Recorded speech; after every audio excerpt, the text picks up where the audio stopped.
Matt Aguilar here from ComicBook.com. Today I have the pleasure of speaking to Impact World Champion Steve Maclin. How are you? I'm doing good, Matt. How are you? I'm doing good. I'm doing good. I haven't had a chance to talk to you since the big day. So number one, congratulations, becoming champ and kind of moving back to Rebellion just for a minute. Now that there's some distance, how are you feeling? Is it just kind of like keep moving forward? Have things settled a bit? Is it still kind of surreal? How are you looking at that whole moment and that whole night? Appreciate the moment. Love the moment. It was a cool night to have and to share with my wife as well, winning the title. We never expected that together on the same night. We expected to be world champions at some point together, but never on the same night, especially to be back-to-back main events. Well, my wife was the main event, I should say. But it's a cool moment. But again, moving forward, like you said, I'm always on to the next. What's all right? That's done. Now it's on to the next match, and the next match is PCO at Under Siege. I know, and a no DQ match too. So it's one of those things that's what I'm focused on right now. Well, yeah, and you mentioned right Under Siege PCO. PCO is looked at as one of the most dangerous people because he will put himself through as much pain just to make someone else feel pain, right? That's the kind of reputation. So, you also have a reputation of like things don't stop you, things don't phase you. How are you kind of approaching this particular matchup with him? Knowing that I've beaten him before, and then knowing that the cards are still kind of stacked against me as well, with Scott D'Amore now making this a no DQ match, and I know he doesn't like me as the world champion, so he's trying to do everything. And I know he says he's not trying to do that, but it feels that way to me, at least. I don't know if other people are feeling that way, but I can tell that management doesn't like me as the world champion. I'm not their protege or their poster boy of what they would want. But to go into this against PCO in a no DQ match in his own home country of being in Canada, so it's one of those things where I know there's a lot against me, but I know I have the advantage on my own end, just because. For as bad as he is towards himself, I'm very adaptable to a lot of things. So Frankenstein's not going to be able to stop me. Also, does that put like a little extra sting on it to take out someone in their hometown, in their own Always, place? Yeah. always, wouldn't it? Like you go in anywhere, in any sport, and anything, to beat somebody in their own backyard. It's a little bit more degrading, a little bit more of a middle finger gesture on the way out. Yeah, it's like going to a bad school reunion. Like it's just doesn't work out like anything like you planned. Now, of course, at Rebellion and leading into here, obviously Nick Aldis made his return to Impact and kind of very much made it clear that he wants that title. Obviously, he's going to be doing some other things at Under Siege, but looking forward, is it kind of like head on a swivel for all challengers? Is that something you've gotten used to at this point, being the champ? Yeah, it's a lot easier to see what's coming at you, especially being the world champion, because everybody likes to say the target's on your back, but when I have the total, I can't even talk. When I have the title on my shoulder, that just my front's towards everybody, and it says front towards enemy for a reason on my jacket, on my Tron, just because that's how I operate. I try to keep my back against the wall as much as I can. I try to live it as if it's my last match, and I still try to wrestle with a chip on my shoulder, and I have a lot to prove to everyone, but also more to prove to myself being the world champion now. Well, it's saying something too because this, in May, this celebrated 2 years in Impact since you initially signed. Obviously you're sitting here as world champion, so I think it's worked out. I think it worked out pretty well. Yeah. But over looking back a little bit, what's the thing you've taken away, learned the most from this 2 year journey, and what are you most proud of? Trusting the process, if anything, for the long game, and enjoying the creative freedom, especially working with creative, with Jimmy Jacobs and Robert Evans behind the scenes, and just kind of putting my thought and my care into promos and just to storytelling or sit down promo and interviews.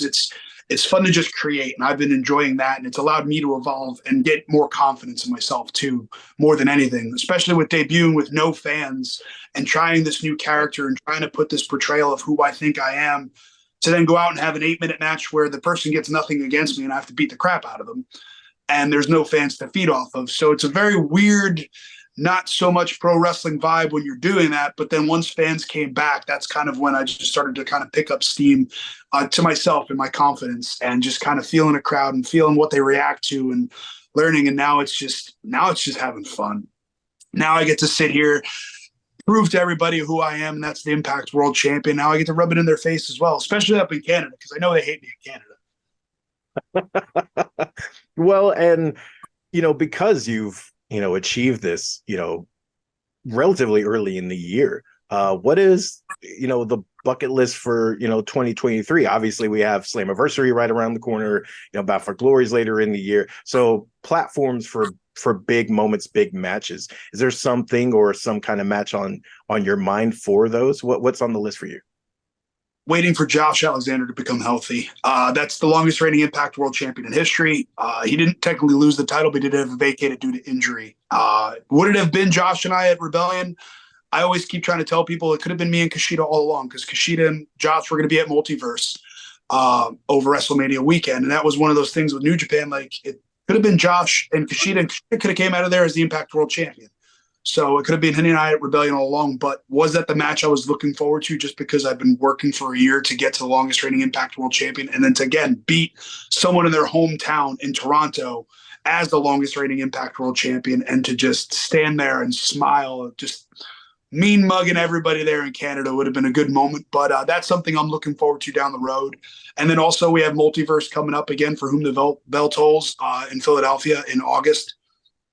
We have Against All Odds next month in Columbus, Ohio. We're back in Atlanta.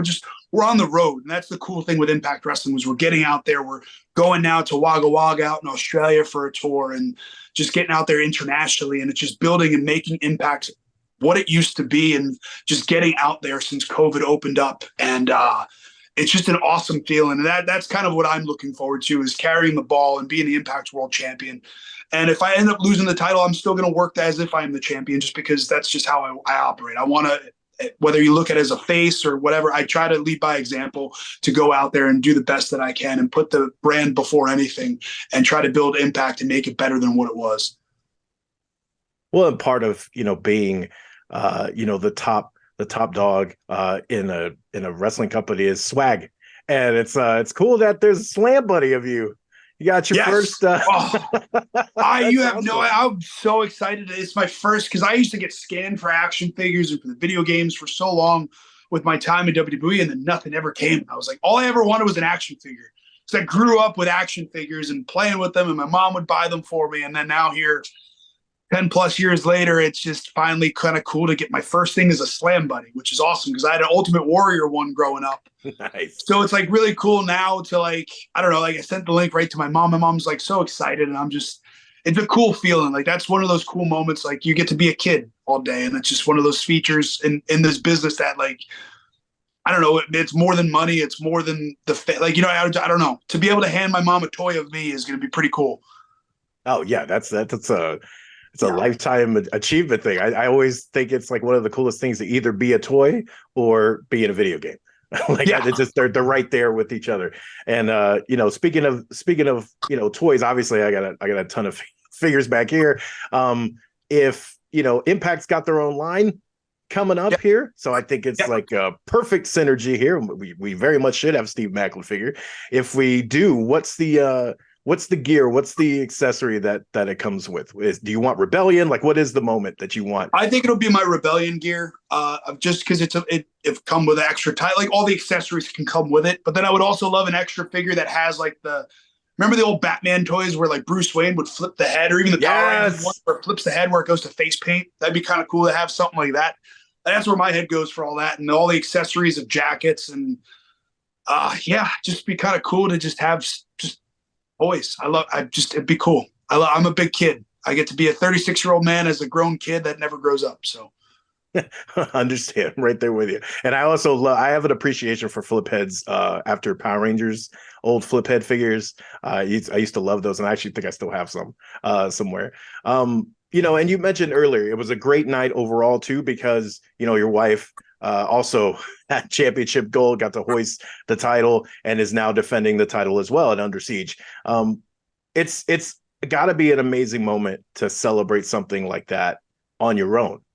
What's it like then also having your spouse experience something similar, and you getting to kind of share that moment with someone? Because, like, not everyone gets to have that.